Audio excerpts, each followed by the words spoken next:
ዳጣ ለናታን ዋጋ እየከፈለች እንደሆነ ደረጀ ተናገረ።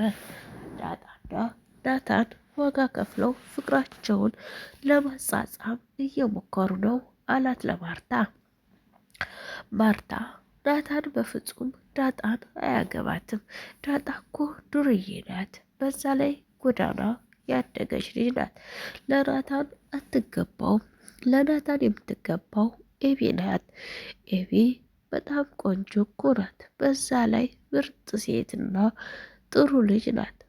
ትንሽ ንዴቷና ሰው መሳደቧ እንጂ ሌላው መልካም ናት እያለች ዳጣን ዱርዬ እንዳደረገቻትና ኤቢ የቤት ልጅ እንደሆነች ለደረጀ ትገልጥለት ያዘች። የሰው ልጅ የዱር የቤት የሚባል ሰው የለም። ግልጽነትና ዋናው ተግባቢነት ሆኖ መገኘቱ ነው። ለሰው ልጅ ያለው ክብርና ለሰው ልጅ ያለው ሀዘንታ ያንን ታየ የሰው ልጅ በፍቅር ይወርቃል። ኤቢ እኮ ታመሏ የጠና ታዲያ ናታንን አግብታ እንድትገለው ነው የምትፈልጊው? ናታን በፍጹም ኤቢን አያገባትም። አንቺ ዝም ብለሽ ክብርሽን ልታዋርጂ ልትጠይቅ ነው እንጂ እያለ ደረጀ ይጸጽተው ያዘ።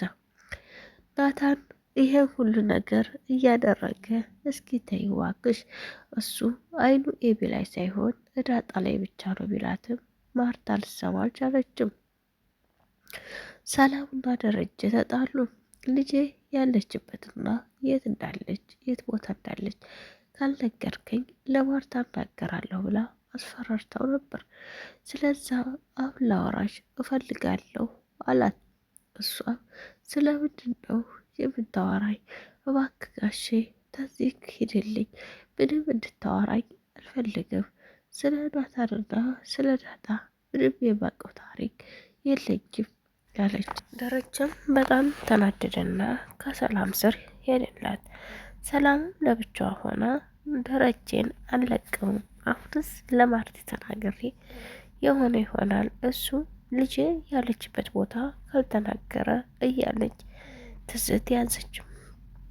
ደረጀ አሁን ስቃውና መከራው ሊበረክትበት ነው። ሰላም ይሄ ሚስጥር ከወጣኝ አስባችሁታል? ወይዘሮ ማርታ ደረጀን ምን እንደምታረገው?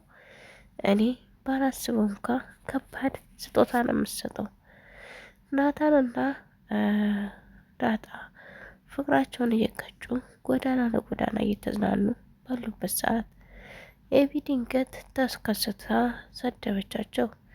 ሁለታችሁም ባለጌ ናችሁ፣ ሁለታችሁ አስፋልት ለአስፋልት ትንዘላዘላላችሁ ብላ ስትናገራቸው ናታን ስርዓት ያዥ ኤቢ፣ ምንም አያገባሽም ስለሌላ ስለ ዳጣ አላት።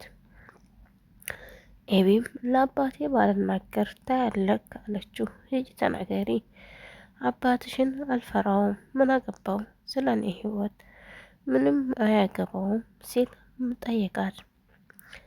እሷም እሺ በቃ አባዬ ካላገባው አሳይሃለሁ፣ ከዛ ቤት ያባረረሃል አለችው። ችግር የለውም እሱን ደስ ካለው እኔን ካባረረኝ ምንም አትጨናነቂ፣ ወጣላችኋለሁ አላት። ከዛም ተናዳ ኤቢ ወደ ቤት ሄደች። ዳጣንም ደንግጣ ወደ እነ ምሳሌ ቤት ሄደች። ናታንም ብቻውን ወደ ቤት መጣ። በጣም ተናዷል። ወደ ቤት ሲመጣ ግን ውሃና ምጥን ኩሽና ውስጥ ገብተው ዱቄት በዱቄት ሆነው አገኛቸው። ሰላም አላየቻቸውም። ኩሽናዋን ዱቄት በዱቄት አድርገውባታል። በዚህ ድክመቷ ቀስ እያለች የምትሰራውን ሰላም ሊያደክሟት መልሰው ኩሽና አቆሽሸውባታል። ናታንም ኑ ጥረጉ፣ ኑ ወጣው ኩሽናውን እያለ ምጥንና ውሃን ያስቸግራቸው ያዘ። እነሱም አሸንፈውት ጥለውት ሄዱ። እሱም ጉድ ተናደደ። አሁን ሰላም ስመጣ ይሄንን ቤት ልታጥብ ነው ማለት ነው በዚህ ድክመቷ እያለ ለሰላም ያለው እዝነታ ግን በጣም ደስ ይላል። ያዝንላታል። የእውነት እንደዛ የሚያዝንላት ሰው የለም። ማርታም ታዝንላታለች፣ ግን ናታን እንደ ወንድነቱ ያዝንላታል ብዙ ማለት ነው። ውሃና ምጥን ግን ምንም አያውቁትም። ሰላም እናደክማታለን፣ ሰላምን ይሄ ያደክማታል፣ ሰላም ይሄ ያስቀይማታል ብለው ስለማያውቁ ለዛ ነው እንደዛ ያደረጉት። ኤቢ አሁን ላይ ክሳራዋ እየጨመረባት ነው። የዳጣና የናታን ፍቅርም እየጨመረ ሄደ። የኤቢም ቅናት እየጨመረ ተቀን ተቀን ወደፊት ሄደ። ሁለታቸውም እዳ በመጋባት ላይ ናቸው። ዳጣ ግን ምንም ይፈጠር ምንም አትፈራም። ጀግና አስተዋይ ልጅ ናት። ምን አባትም ምስል ለማንኛውንም አስበው ከሆነ ይሆናል ካልሆነ አይሆንም እያለች ራሷን ታጽናና ይዛለች። አስባችሁታል? ኤቢ ከናታን ጋር ሳትጋባ ቀርታ ዳጣና ናታን ቢጋቡ ግን ምን እንደሚፈጠር ኤቢ ራሷን ታጠፋለች ብዬ አስባለሁ። ኤቢ እንዲህ ትላታለች ለውሃ፣ እኔ እኮ ላገባ ነው፣ አንቺስ አታገቢም እንዴ አለቻት። እንዴ እኔ ማንን ነው የማገባው? ደሞስ ባል ከየት ነው የሚመጣው ስትላት፣ ከክላስ ወይም ከጎረቤት ባል የሚመጣው ባላምችና ልቅ አግቢ፣ እኔም ናታን ላገባ ነው አለቻት። እንዲህ ናታን ከውጭ አልገባም እንዴ ወደ ቤት እስካሁን አለቻት። እኔ ያልኩሽ ላገባው ነው ያልኩሽ፣ ከውጭ ግባ አይግባ ስለዛ አይመለከተኝም አለቻት። ግን ባል እንዴት ነው የሚገኘው? ከየትስ ነው የሚመጣው ባል ስትላት፣ ባል የሚመጣው ተክላስ ወይም ተጎረቤት ብዬሻለሁ። እና እንዴት ነው የሚያመጣው? ከትቼ ነው የሚያመጣው ወይስ ምንድን ነው? እንደዛ ተምታረጊ አርጁን አግቢ አለቻት። አርጁ እኮ ቅድምም አሁንም ኤቢን ጥሪልኝ ነው የሚለኝ። እኛ ቤት ይመጣና ኤቢን ጥሪልኝ ነው የሚለኝ። እኔን አይወደኝም። አንቺን ብቻ ነው እና የሚያወድሽ። አንቺ አግቢው አርጁን፣ አንቺ ብታገቢው ይሻላል አለቻት።